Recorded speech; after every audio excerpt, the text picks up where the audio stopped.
Anxious, yeah. Everything got real very fast. Got real fast. That's how it happens. Like a switch. Yeah.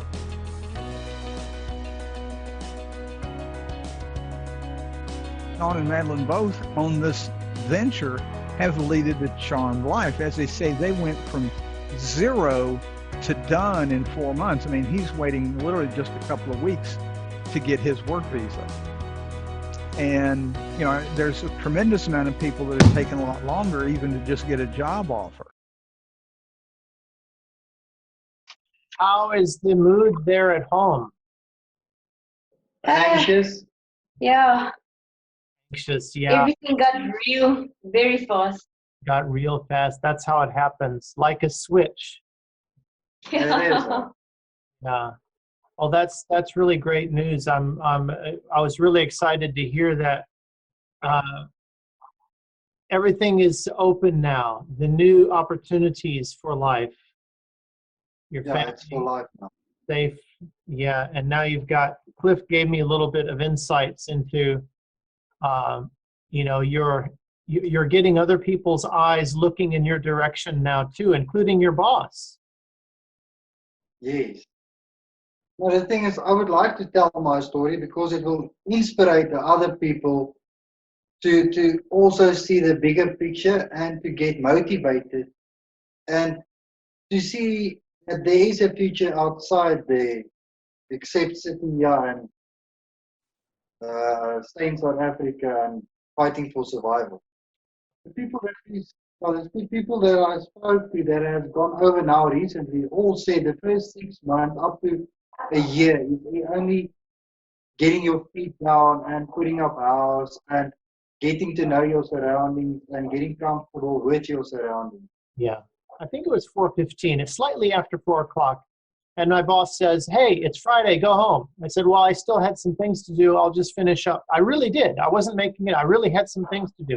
And he said, "Nope, that's good. Go home. See you later." And he had like, bye-bye. Like he didn't hear me, you know. And I thought, oh, Yes. that's really great. So, of course, I left. I can't argue with him. So, Yeah, no, you can't argue with the boss. If the boss gives you permission to leave early, you don't waste a second. yeah. I thought that was quite good. And I've seen that. It's not unusual. I've seen that quite often. It's not every boss like that, but it's typical thing. Yeah, no, it's typically the lifestyle in New Zealand. Yeah, that's right. What do you think needs to come out? I'm still taking notes. What do you think needs to come out from your story? Well, I would say it's like a timeline. It's where it started, how we got in contact with you guys, and the process that we followed. Just keep trying. Yeah, Never giving up. Yes. Yeah. Keep on following, keep on sending your CV, keep on following up. Yes. and being motivated the whole time and never giving up. Right. Very true. Very true. And then what happens, everything changes. Yeah, and the input that you and Cliff gave us and the way that you guys motivated us and shown us the bigger picture, not in New Zealand itself, but in ourselves, the skills that we present and the persons that the person inside us. Yeah. Yeah. We know what the market here is like. We know what's valued here, and you don't know there. You just don't know. Yeah. Yeah. So we can. yeah. I find that quite often. People in South Africa, like this top cop, remember him, Johan? Yes. He said that they didn't care about him. They could care less if he died tomorrow. He just a number for them. And he's the Yes. top. He's like so trained in everything. You know, he should be valued. He should be appreciated, congratulated, respected. Yes. Given opportunities, kept happy. Keep him close to us. Don't let him go. Yes. Yeah. Your working experience is okay at work in South Africa as far as the direct boss? Yeah. At this stage, it's still fine and stuff, but it started worsening out. We were a team of let's say 50, 60 people. And from that team, we are 2 left. Okay. 2 left from 50 or 60. 50 or 60 people in your 2 left. We're 2 left. Like the people that has resigned and got a better opportunity, they left and they didn't bother even to appoint another person or do an interview or replace that person. And as the people retired, the same situation. They never bothered even to appoint or replace that guy. They only, how can I put it, gave you more responsibilities and gave you more work, that all of a sudden, from 50 to 60 people working together as a team, now you are all of a sudden, then you are 40, then you are 30, and the work only piles up, and you need to get to everything, and you're never home. I was never home. Uh-huh. If they're not hiring people and people are quitting and they give you more responsibility, the amount of profit per person is going up, but they're not paying you more. So, No. And I guess they're shrinking as a business as well? In terms They of... are shrinking at the top.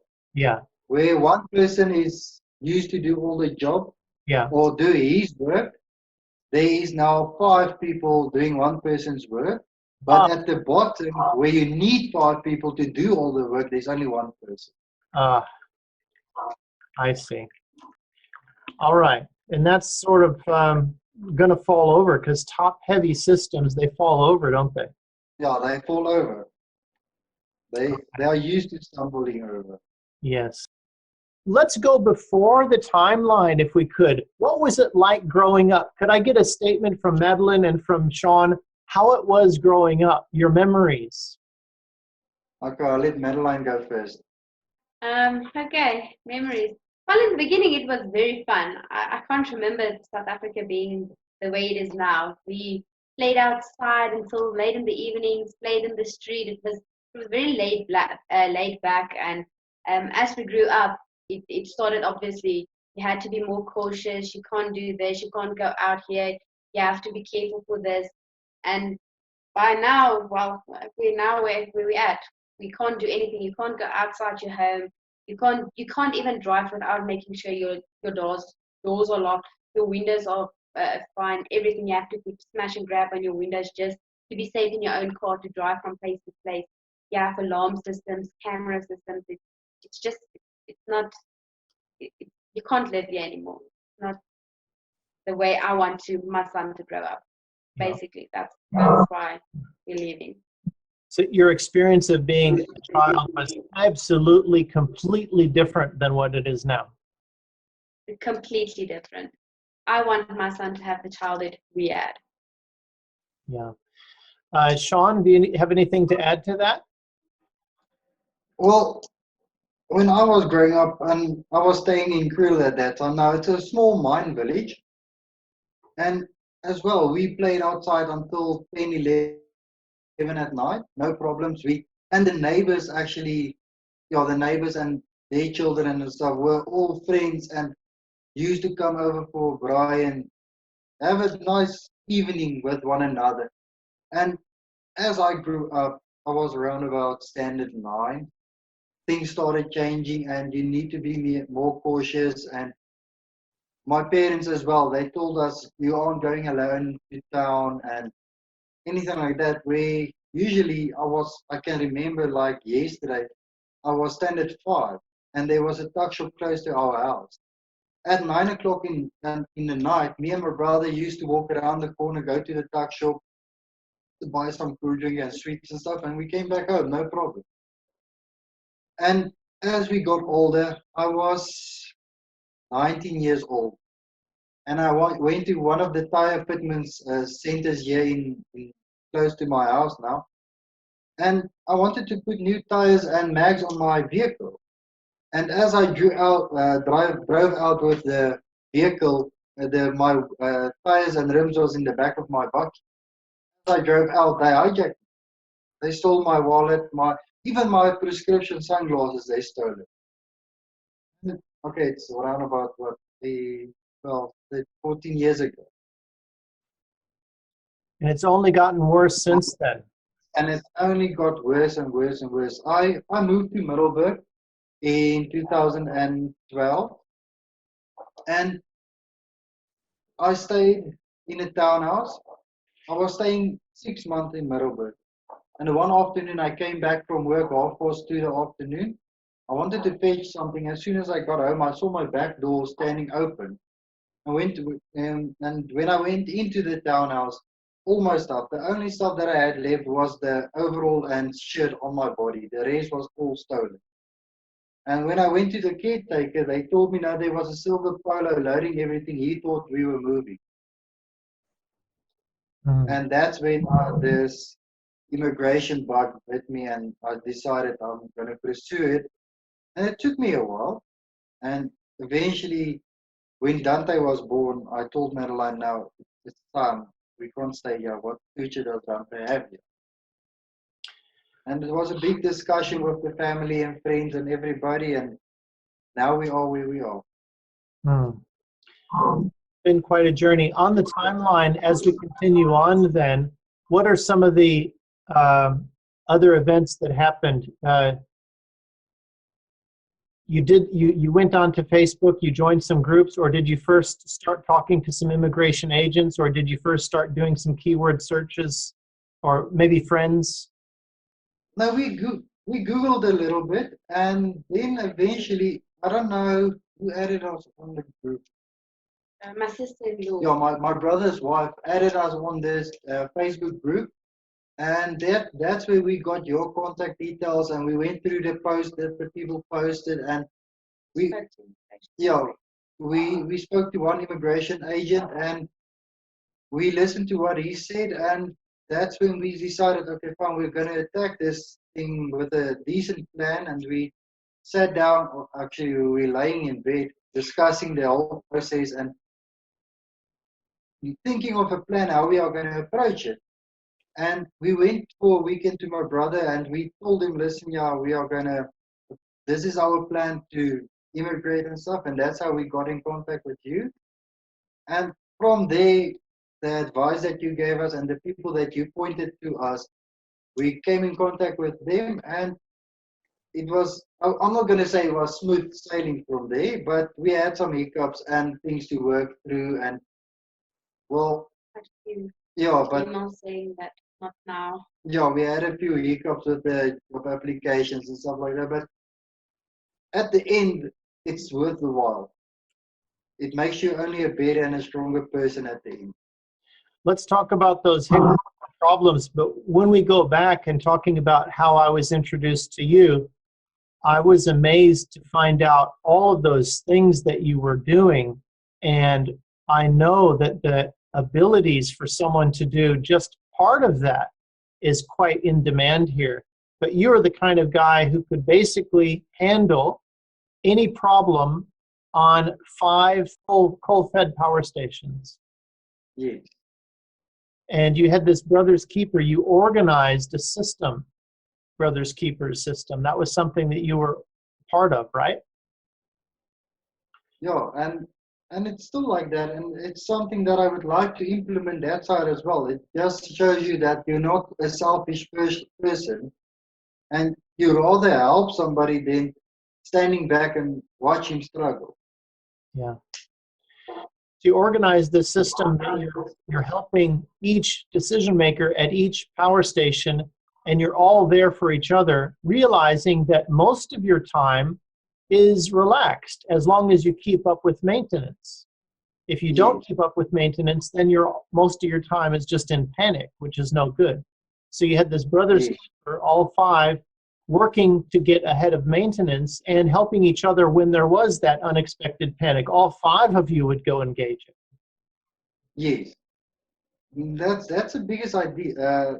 The biggest thing behind your Brothers Keeper is looking out for one another. And no, listen, he's going safely back to his family, and he can spend decent time with his family without worrying about the plant or anything and call outs and stuff like that.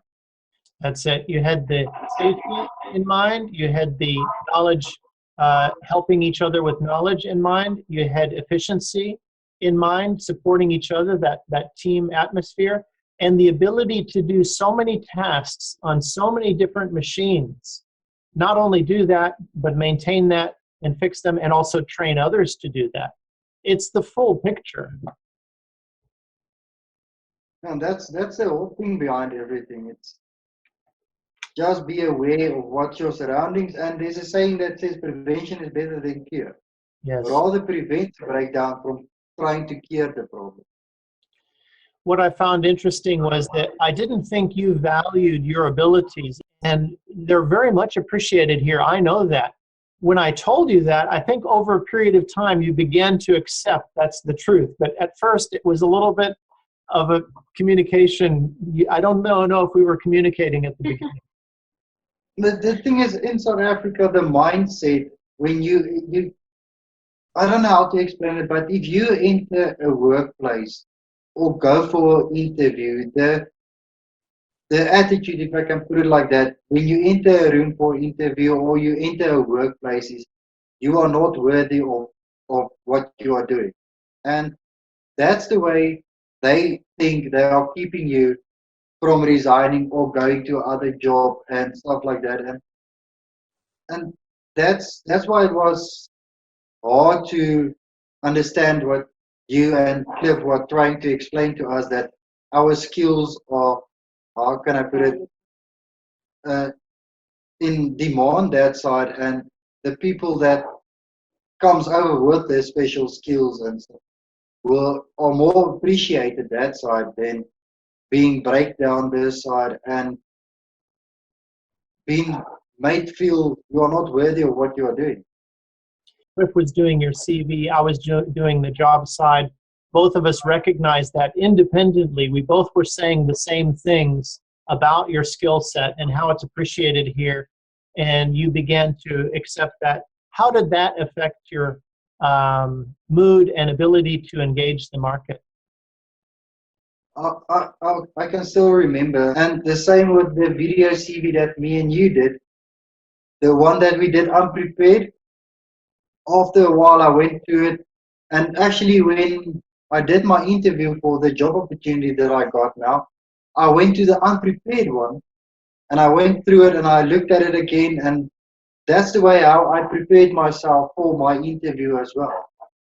Just to recap and get that motivation and the confidence back up after the long holidays and stuff like that, just to refresh my memory of everything.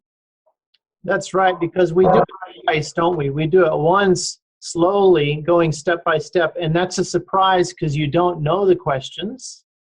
And then we do it once in a prepared way. So you got more value from the first time.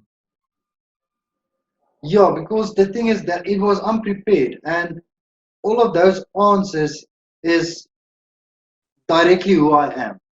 The second one, I was prepared. I know what I wanted to say. I had my dialogue. And in the first one, I didn't have any of those, and it was my direct answers. That is who I am. That's sure. Yeah. All right. And during this time, Madelyn, how was your mindset? What were you doing and thinking at this time as things are getting closer to marketing Shaun marketing himself to New Zealand? Well, I was just surprised at all the things he could have done. I didn't know he could do all those things until you actually told us that he could do that. I think you motivated him so much that he motivated me. I was ready to do anything. I was ready to go to New Zealand after that. I know we could do everything after all those, all the things you found out about him. So no, I think you motivated him so much that he motivated me. I was really, really excited. I'm really excited to come to New Zealand. So yes. Positive energy, it's very transferable, isn't it? It moves from person to person. Yes, It does. It becomes a habit of never giving up. Mm. Okay, when we started, I contacted you and you prepared me and gave me some guidelines and stuff like that. And we did my CV, my video CV, and I got in contact with Cliff, and he he pumped my CV like mad. I haven't seen a CV ever like that. I didn't even know I had those skills if he didn't bring it to my face. He actually, he manned up, if I can put it like that. And then it was that point that I had to start applying for jobs and do job hunting over Skype and over Seek, and just keep on applying and let it set in. And a week later, I would do my follow-ups and find the people. And well, honestly, I haven't been greeted so many times and had a conversation with people, and it wasn't just like, listen, yeah, you are not the person for this job or anything. It's they explained to me and they said, listen, yeah, if you can, are you able to do this and do that? And I told them, no, I can. There's most of the stuff that I could have done. And the second question was, are you in New Zealand? And that's where the hiccup came. Is, well, my planning is that I will come over end of January and that I can meet you. And then the second answer from them was, from the employer was, phone us when you arrive here, then we can arrange something. And that started making a person negative. But between me and Madeline and you and Cliff, if I had a hiccup like that, I would speak to you, or I would go to Madeline, or, well, out of the blue, Cliff decided to phone me, and he would tell me, listen, you never give up. Keep on trying, keep on fighting. We made a weapon to hit the employer between the eyes, and the correct one is going to come. And I didn't give up any time. It was in the holiday season. The job offers that suited you were becoming less. You were not feeling traction on this, but now looking back, when you hear the words, call us when you're in New Zealand, coming from an employer, they don't just say that to anyone, they actually mean it.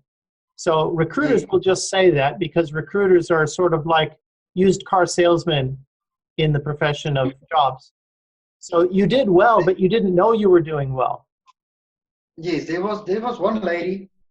That was mid-November. What happened there is, I applied for one job and I phoned to do my follow-ups, and I actually got through to the dispatch part of the business. And that lady that answered, she said, like, okay, fine, she's actually working in dispatch, but who am I looking for? And I gave her the name and I told her, listen, yeah, this is what I applied for.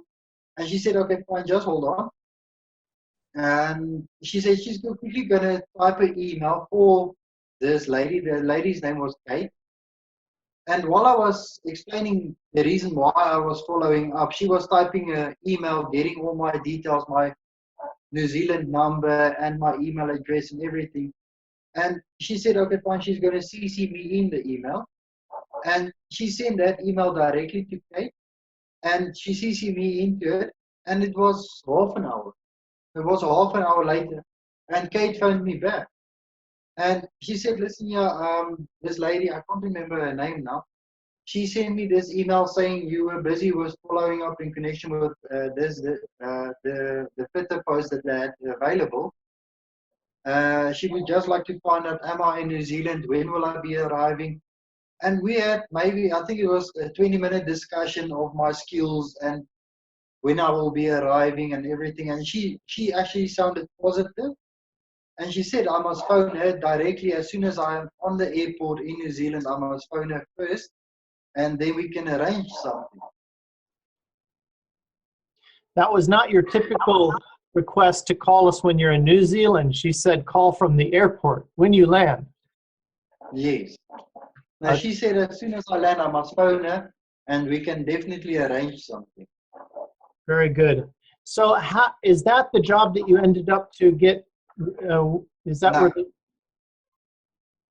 No, that's, and the job that I got now is, it happened 3 weeks ago. I was actually traveling back from Duva Power Station when I got a phone call, and the person told me, now, how quickly can I send my CV to the guy's name that I had to send my CV to is Marcus. And I phoned Madeline because I was driving. I phoned Madeline. I asked her, listen, yeah, I'm going to send you contact details and an email address. Please send a cover letter and my CV to this person. And it was like in seconds, and she phoned me back and said, okay, fine, my cover letter has been sent and my CV has been sent with everything. And when I got home, 3 weeks ago, the Friday afternoon, when I got home, I got a message on my phone from Marcus stating that we can put up a Skype meeting the New Zealand time, the Monday. So it was Sunday by us. And we waited the Sunday night, prepared everything, prepared myself for the interview and everything, and nothing happened. So I told Madeline, okay, fine. Maybe something came up and he couldn't make it. And the Monday morning, 5:30 South African time, I got an email from Marcus stating, okay, no, fine, Tuesday New Zealand time, 9 o'clock, he wants to have a meeting, a Skype meeting with me, and then we can discuss everything. And we prepared ourselves that night for the Skype meeting, and 9 o'clock he Skyped with me, and he did a full interview and asked me all the questions that he wanted to know. And he was sitting with my CV in front of him, and he went through my CV with me. And as something came up, he asked these questions, and the interview was 45 minutes long. And the last 15 minutes, he asked me about my if I can put it like that, my private life after work, my life outside work. And we discussed my life outside work, and I told him what's my hobbies and the things that I like to do. And before we finished the Skype interviews, his next reaction was, okay, everything is fine, everything is in place. HR will get in contact with me. He's happy to appoint me in the position that is available. How did you feel at that time?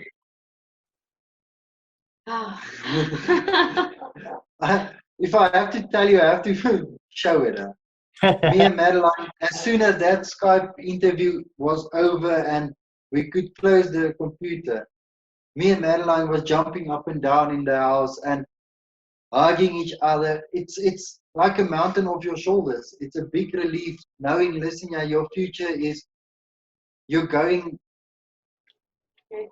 Semi-secure. Yeah, I don't know how to explain it. And every day when I come home, and like tomorrow is my last day of working for Eskom. I'm going for my exit medical tomorrow, and then I'm finished.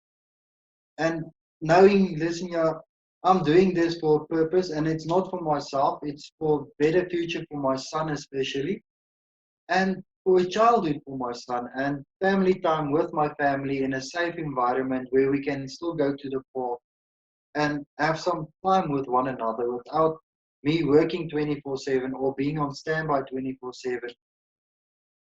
Just have some quality time with my family, and that's my biggest thing for going over, is to prove myself like that side, and maybe implement some of my skills and experiences that side, and show that we have the quality work skills from this side to implement to that side. And like I told Cliff, is I would like to make a difference in New Zealand. I wouldn't want to go over and just to be another South African New Zealand. I want New Zealand to know, listen, yeah, if I go into a workplace, I will make a difference. Not to step on anybody's toes or things like that, but I'm there to make a difference and assist where I can and help out where I can. Shaun, you're amazing. Here's what I see in this last part. So you've done really well, Eskom, all these different responsibilities that you have that we've already covered. You started to apply to New Zealand, and you didn't know it at the time, but you were actually getting a good response. Employers heard that you're coming in January, and they said, okay, call us when you're here. And at least one of them, Kate, someone who was representing a company, said, call us from the airport. And after that, you had a Skype call. Now you're part of an elite small group of people that are hired on the Skype call. And you might read about it a lot. That's because people always promote that. They don't promote all those things that you felt before about this rejection letters and so on. So that's not talked about. You get the Skype call hire and everyone hears about it and you think, oh, that's how it should be done. But no, that's actually the 5%. It's the smaller number. The bigger number is meeting first. That's the normal thing. So you accomplished quite a lot. So what it means to me is I've got to help people understand the challenge that they're getting into and not quitting. And then I got to help them understand, what it means, how to measure success more. So when an employer says, yes, I'm ready to meet, call me, they should jump up and down like you were doing. That's actually great. You got a meeting. Yes. It's like when me and you met the first time, and I told you that's my idea. And as I told you, my idea is to come over to New Zealand and if I can put it in the direct word, is job hunt. Go and do job hunting, because I know the chances of getting an interview or a job over Skype isn't happening. It's not a very good chance that you will get a job over Skype. And before I got this job opportunity over Skype, my visitor's visa and my plane ticket, everything was booked for Thursday, this coming Thursday actually. I was supposed to leave for New Zealand this coming Thursday. Okay, before we get to Cliff has just joined us. Did people look at your video CV? Most of the people, as soon as 99% of the people that I phoned and told them I've sent my CV with a cover letter, and on the cover letter the link to my video CV is there, they were actually shocked. And they told me no, they actually went through the video CV and they were very impressed. Especially Kate's feedback was directly aimed at the video CV and parts of my CV that Cliff did. And showed me that they went in detail through my CV. Marcus especially, he told me he went through he sent me that message on WhatsApp Friday night, 8:30 New Zealand time. And he said he's sitting and watching my video CV at the moment and he likes what he's seeing. That's why he told me now we can put up a Skype meeting. So he was watching it and he thought, I better call him right now. Yeah, that was actually, I was dumbstruck. He, on a Friday night, it's his off time, and instead of going to a movie or watching a movie, and he's watching my video CV. Better than a movie. Okay, yeah. So I've got written down from Cliff's notes, we've got follow-up plan. Employer in New Zealand is excited. We've got some changes there locally with resignations, preparing for things to come here. We've got poster boy from 0 to hero in 4 months, since from the start to the end, right? New Zealand employers don't roll out the red carpet for anyone, but you had at least 2 begin to roll out the carpet, especially the second one. Let's talk a little bit more about what it means rolling out the red carpet. I think Cliff wanted to mention something about that. How did they treat you after the acceptance? Are they helping you around in ways that are unexpected? Well, I'm going to be honest with you. The reaction, like Marcus told me, HR were getting in contact with me, and it wasn't like the lady's name. The HR lady's name is Denise. She sent me she sent me an email. It's not an email that's stating I'm this and this person and I'm doing this at the company, and is there anything that you would like to know from the company or anything. It was directly, she sent me my full contract, and all the documents that goes along with it. And the email stated, please sign the attachment and send it back to me. And if there's any questions or anything, get in contact directly with me. And she gave me her personal number and her landline number. And I got my contract and went through it, and we had a few questions and restated the questions to her. And there was a few INZ papers that the company had to supply and fill in from INZ. And we attached those documents and stuff.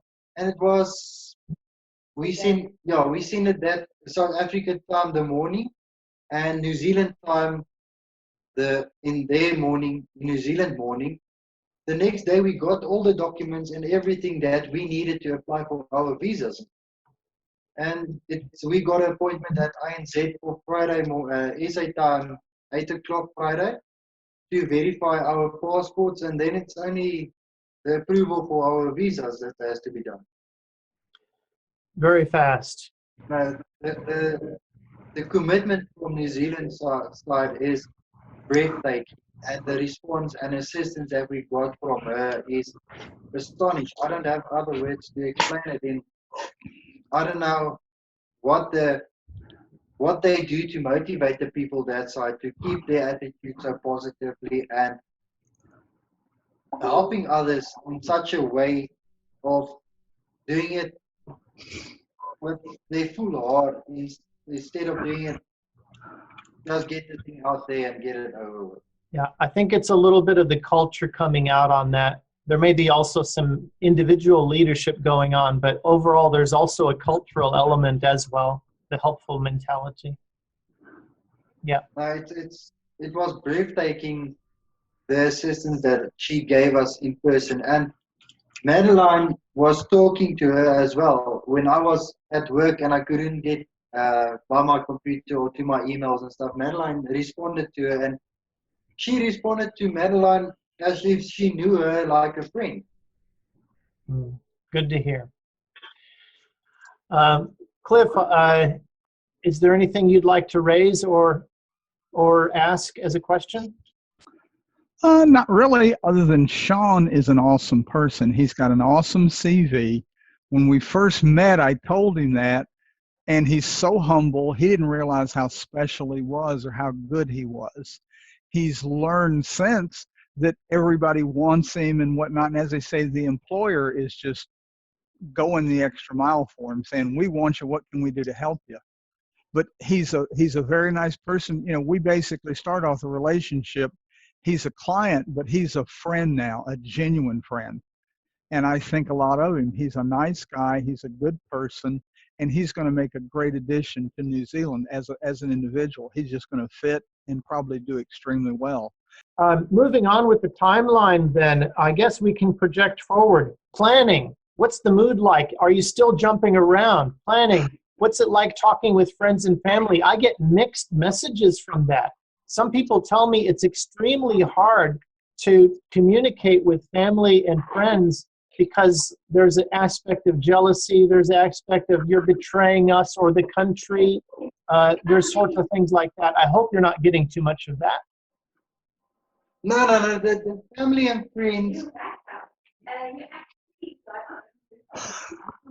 Yes. The family and friends. They took it hard because it's a big step and it's a big decision that we made. But as we discussed it and went through it and everything, and they have settled in and know why we are doing it.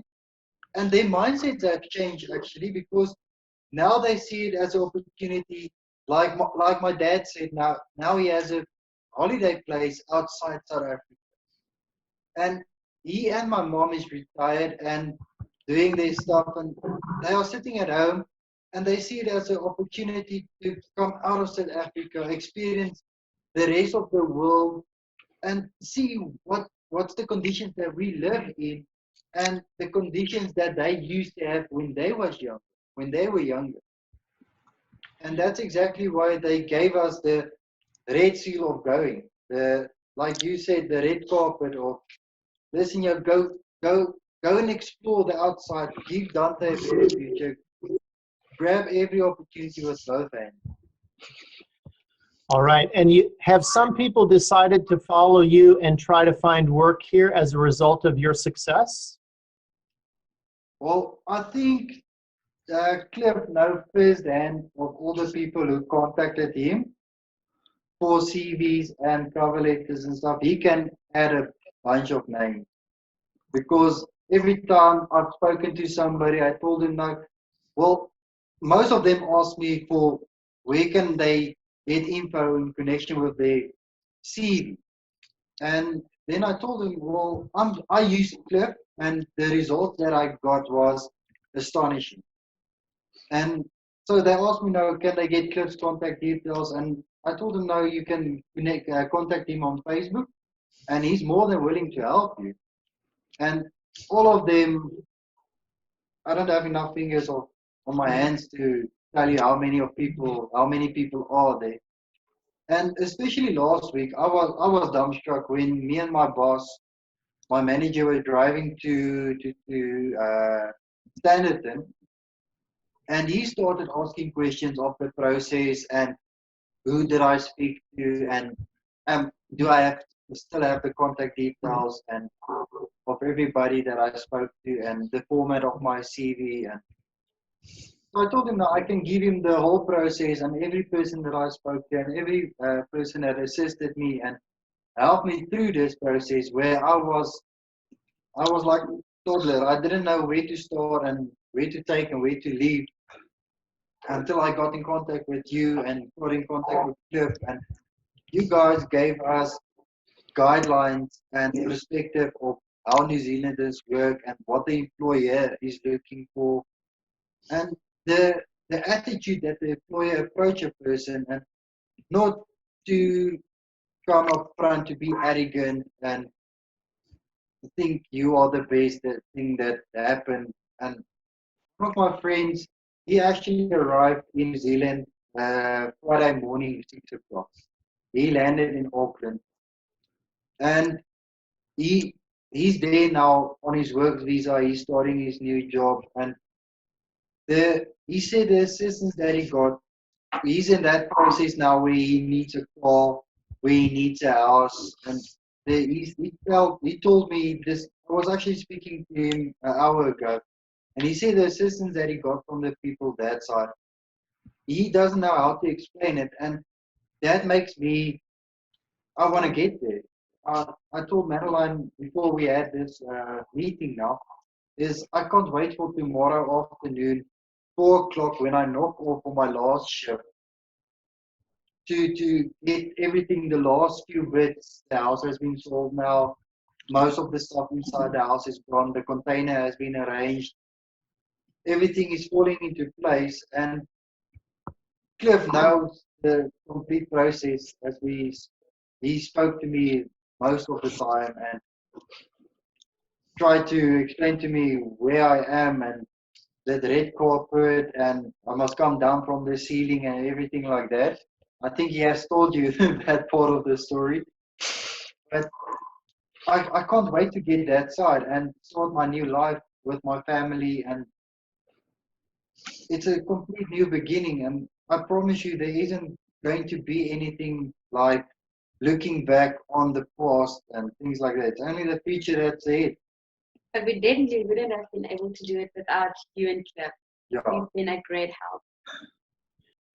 Well, what's funny about it is it's almost like Shaun and Madelyn both on this venture have leaded a charmed life. As they say, they went from 0 to done in 4 months. I mean, he's waiting literally just a couple of weeks to get his work visa. And, you know, there's a tremendous amount of people that have taken a lot longer even to just get a job offer. But Yeah. as they say, Shaun is quite special. He does have a wonderful set of skills, and he is a good person. But, you know, I've told this to Shaun many times, but this didn't happen overnight. He's been building this for 18 years, but he didn't realize it. But now he's able to cash in on all that hard work that he's done for years and years. And it, you know, so he can use all that knowledge and skills that he's been building over the years to his benefit. But, I agree. yeah. But as they say, he was fired out of a cannon. in terms of the speed. I mean, but it's true. It's true. And you guys know it. It's like, yeah, you're living it. But yeah, don't discredit your own abilities. Madelyn, both you and Shaun helped make it happen. You planned it out. You thought about it. How do we succeed? And you did it. It's not, you're looking, like I say, it's looking back now. And, all that you're waiting on is this last work visa, and, everything there is done. And Madelyn, did you tell Shaun about when you resigned, how your boss was trying to sweeten the deal, or what can he do to keep you? Yeah, my CEO actually asked me today if I changed my mind yet. If I decided to stay, needless to say, the answer was no.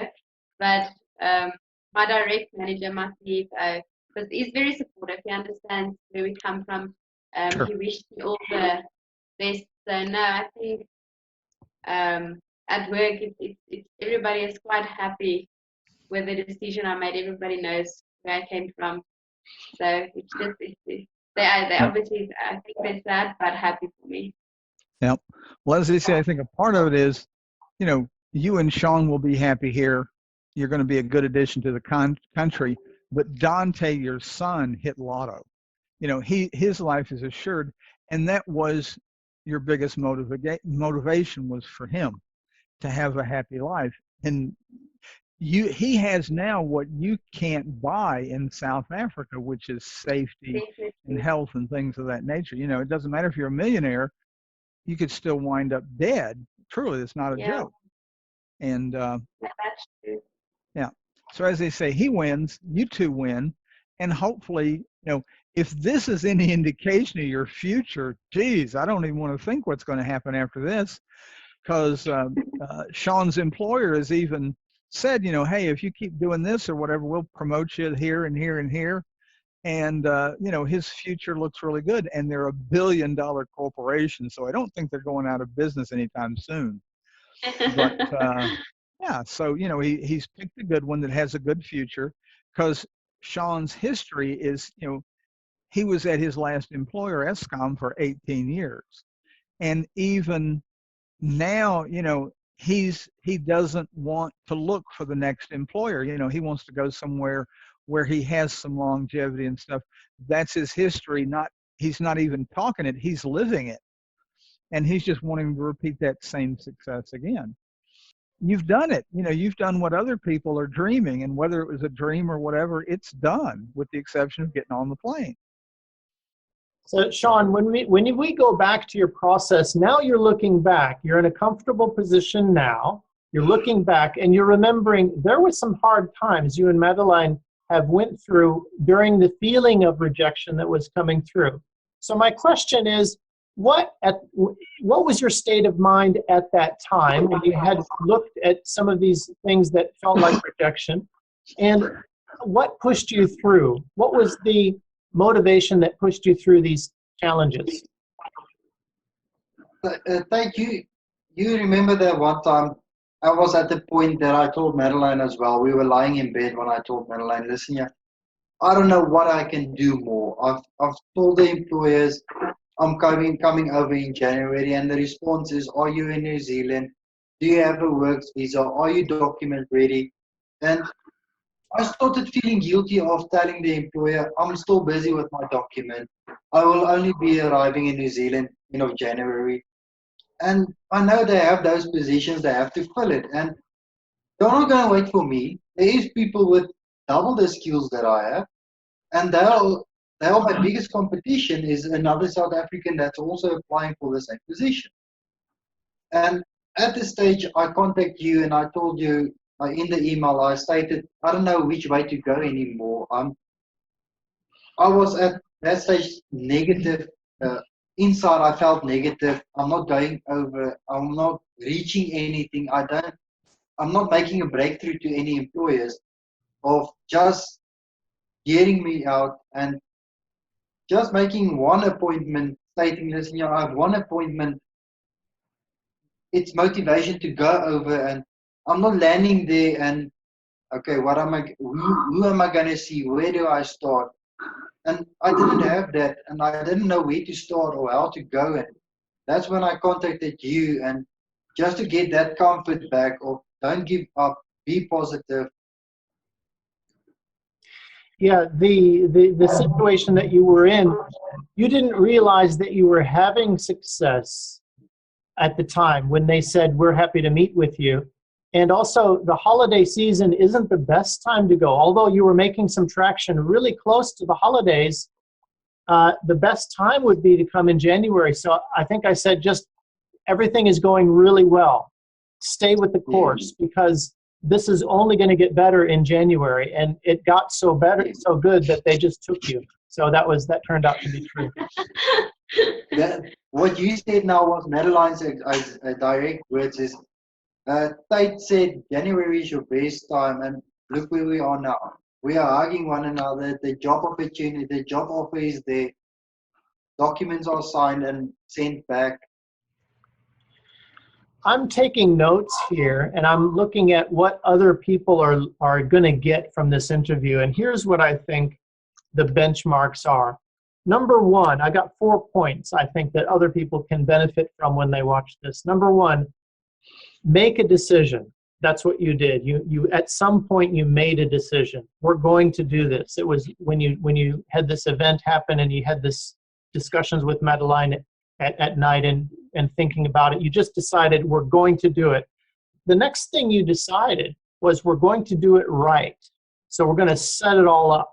So that's going back to what you decided to contact us, and it goes back to what Cliff said earlier as well, that it was you driving it. You found good people to work with, and you made it happen. The other thing that when you came up against difficulties, you didn't give up. Other people listening to this might think, if I do it right, then everything's going to go smoothly. No. If you do it right, you're going to have challenges, and those challenges will help you find your success because you become better through the process. Then the last thing to do is learn to appreciate the progress as you see it, which sort of goes with, they all flow together. I need to stay in touch with those feelings where there's insecurity happening. I need to prepare people better for those feelings of insecurity and let them know, look, this is a benchmark of success. This is a benchmark of success. If you're seeing these things, you're going in the right direction. If you're not seeing these things, contact me. That's probably, if I can come up with the right formula for explaining that and letting people know that, I think you've helped me out in this session, because when I look at someone like you, and I think that you have felt the dark night of the soul. What is it called? You know, when you come to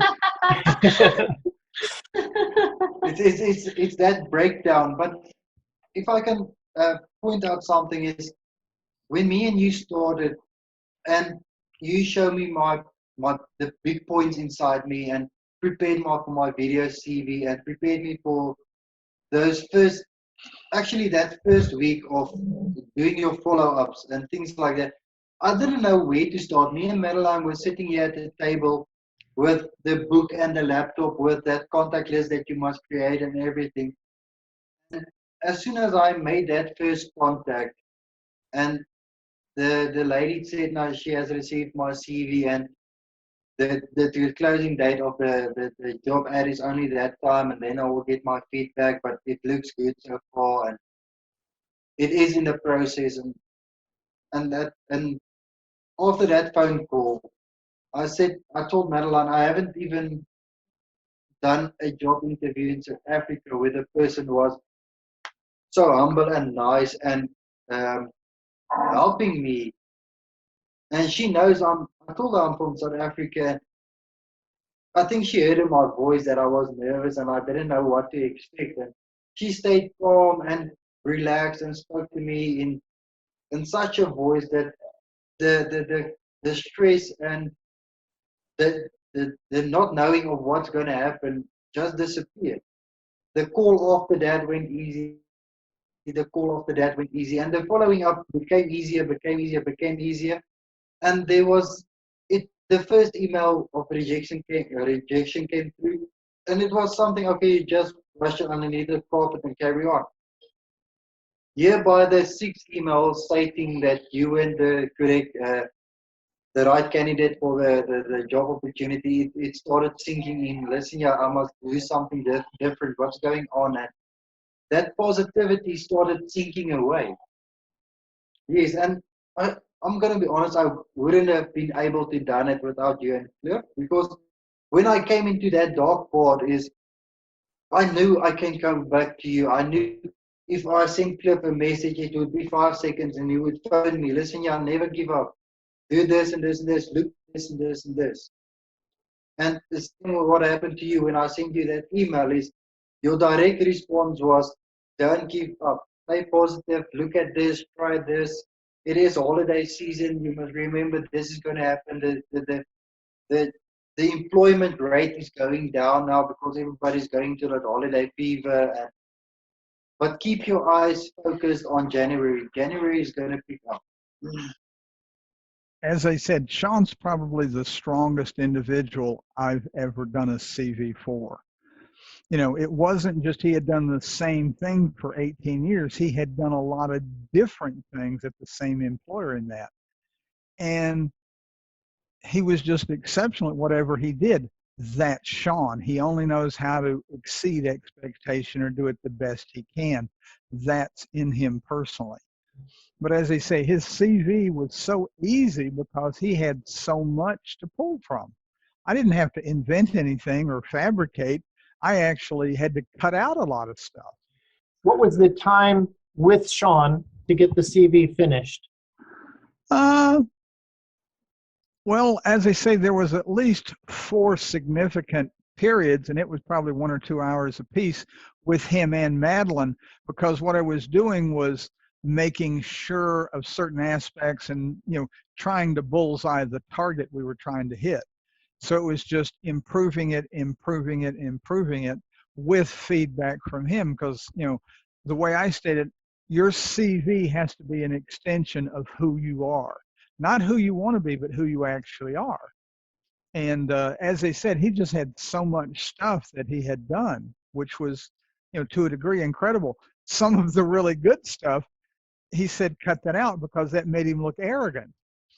An example was, which I think he talked about on his video CV. Sorry to repeat this, Shaun. If you turn red, it's my fault. But out of a class of 54, he was the only one who passed his 2-day practical the very first time. And the teachers didn't think anybody was going to pass. And he had me take that out of his CV because he says that's being arrogant. No issue, because that's who he was. But it's like, geez, here's something which is incredible. And he said, no, don't state that. It's like, okay. But those were the things sometimes where, you know, stuff which I considered incredible and anybody else is going to be incredible. He's like, no, we don't want to go there. And it's like, fine. But yeah, and Madelyn was able to contribute as well because she knew Shaun and stuff, and she was able to maybe, you know, bring some insight to it as well. So they both contributed to the end product. And as they say, it's like, you know, you did the video CV, I did the, you know, the paper CV or whatever, but basically Shaun was armored or armed up to do battle in the employment world. So he went in with the best weapons he could have, and it paid off. But as they say, there's still a point where he had it. We helped show it, but he had the abilities, because, you know, if you don't, you either got it or you don't, and Shaun's got it. Cliff, 6 hours, 5 or 6 hours is a long time. I don't think anyone who does CVs invests that amount of time. I never heard of it. Sorry about your luck. I only know how to do things one way, and that's the best it can be done. So until it's perfect, or as perfect as I consider it can be, I won't stop. But as they say, we did at least 4 iterations, in which I call a cut: first cut, second cut, third cut. And the changes got less and less, but it's like I say, it's no one little thing, but all of that stuff added together gave Shaun the weapon he needed to do this success. But at the bottom of it all was him. I'm really glad that you shared your time with us, Madelyn, Shaun. It's your opportunity to help give something back to those other people, and myself included. I learned something here that I can improve about myself in my process related to if someone like you can have a dark night of the soul on making while you're making progress, then something needs to be done about it. Yeah. Thanks, Dave.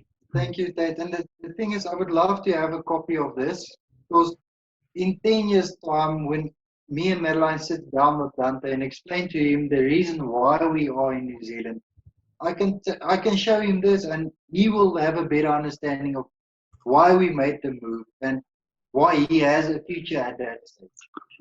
So, then lastly, I just want to thank you and Cliff in person.